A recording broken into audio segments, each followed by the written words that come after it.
Hello and welcome to my Game Week 4 watch list. Starting off with the goalkeepers, we have Onana getting a small drop, with Shaw and Varane being injured and United defense just looking poor in general.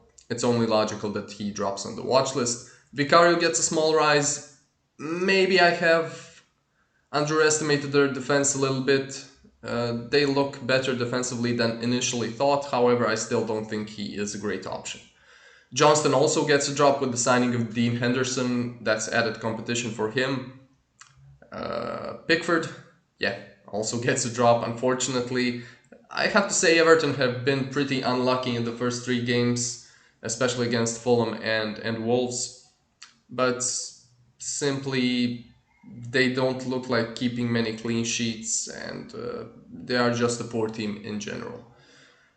And in the 4.0 million bracket, we have Turner also getting a drop with Vlachodimos signing for Nottingham Forest. That's also added competition for him. And Ariola just plays for a better team, so I would definitely pick him if I was on a wild card, for example. And that's it for the goalkeepers. Moving on to the defenders, we have Trippier getting a small rise.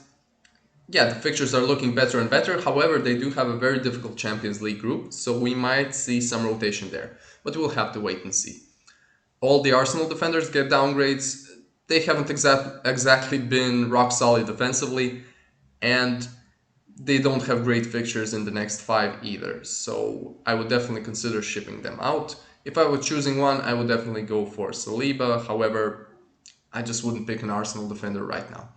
In the 4.8 to 5.3 million bracket, the standout option, in my opinion, is Varbil. He is here with Walker, but if I was choosing one of them, I would definitely go for Guardiola.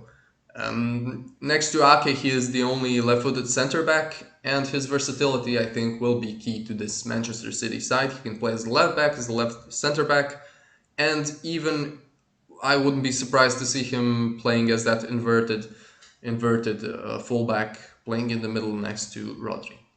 Estupinian has to get a downgrade because the fixtures are awful. I don't expect any clean sheets in the next five, except of course for the Bournemouth game in game week 6. But his attacking potential is still there, so I wouldn't be against keeping him and maybe sitting him on your bench as a first option because he can get goals and assists. He's incredibly attacking and still remains a decent option, but simply due to the fixtures doesn't have that explosive potential of perhaps getting a 10 pointer, a 15 pointer, or something like that. Martinez also gets a downgrade. Yeah, United are just struggling defensively, and as I said already, with Varane and Shaw out, I don't expect them to improve from a defensive point of view. In the 4.5 to 4.6 million bracket, we have Guay and Anderson getting a small rise. I think they are great options. Wolves at home, Fulham at home, and Forest at home in the next five. Three very good games from a defensive point of view, and I would definitely consider the Palace defenders. And that's it for the defenders. Moving on to the midfielders, we have a massive rise for James Maddison. I think he is an absolutely brilliant option, especially with the fixtures playing three of the promoted sides in the next five. Okay, Arsenal and Liverpool maybe aren't the best fixtures, but Spurs have shown against United that they can be a good attacking team even against the, let's say, bigger teams. I would say James Maddison is currently like a better version of Bruno Fernandes. He is on all the set pieces, creates a lot of chances, therefore he will be in and amongst the bonus points when he does get a goal or an assist. And okay, may not be on penalties, but a brilliant option nonetheless. We have a downgrade for Martinelli and Odegaard. Martinelli, there's always the danger of him getting reduced minutes due to Trossard being there, and he just hasn't looked great in the first three. Same with Odegaard, hasn't looked great and playing a deeper role, not really very involved in the box, and especially with Saka taking the penalty against Fulham, that really lessens his appeal. So I would look to ship him out. Havertz as well gets a downgrade because, yeah, obvious reasons. If you still have him, just do it. Just sell him. In the 5.5 to 7.2 million bracket, we have Eze with a rise. with Wolves, Fulham, and Forest at home in the next 5 games, I think he is a good option. Okay, you might say Palace aren't going to score many goals. There's too much pressure on him to perform since his attacking teammates are mediocre, to say the least. But I think he will shine in those games. So yeah, I think he's a good option. Diaby as well, even though the fixtures are difficult with Liverpool and Chelsea away, I think he can perform in those fixtures. Aston Villa are a great team, so I would definitely consider Diaby. Sterling as well, just a nice clean fixture run in the next 5.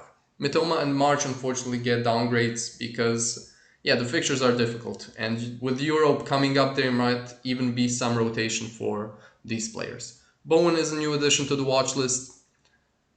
Luton is a great fixture. However, City and Liverpool in the next 3, not great. If you have someone to rotate him with, I would definitely consider Bowen.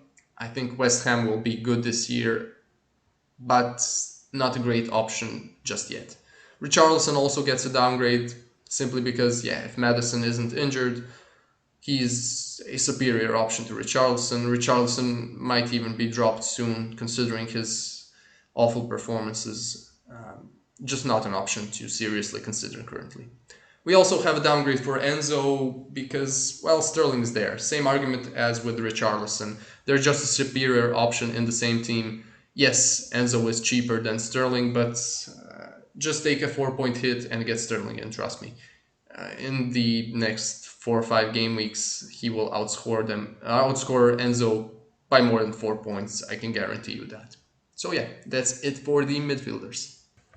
And rounding off the watch list with the forwards, not a lot of changes here. We have a downgrade for João Pedro. Really disappointing to see him on the bench against West Ham, even with Enciso out. That just tells me he isn't going to be a reliable option this season with the rotation that Brighton do have, especially with Europe coming up soon, and the fixtures are looking really rough in the next 5. So I would look to sell João Pedro if I were you, and of course if I were a João Pedro owner. Nketiah also gets a drop. Jesus looks like he is back soon, and he just won't get enough minutes to be an option for us. And yeah, that's pretty much it for the forwards. Visa and Alvarez I still think are good options. Jackson also good option. The fixtures are great for these players. They are 100% nailed. Okay, maybe not Alvarez, but he plays for Manchester City. So even if he does miss 1 or 2 games in the next 5, you'd think they will score enough goals for Alvarez to be a good option. Haaland, of course, as well. Yeah, disappointing performance against Sheffield, but it's Haaland. He is getting enough chances, so I see no reason to doubt him. And yeah, that's it for the forwards. That's it for the watch list. Thanks for watching, and hope you have a good game week.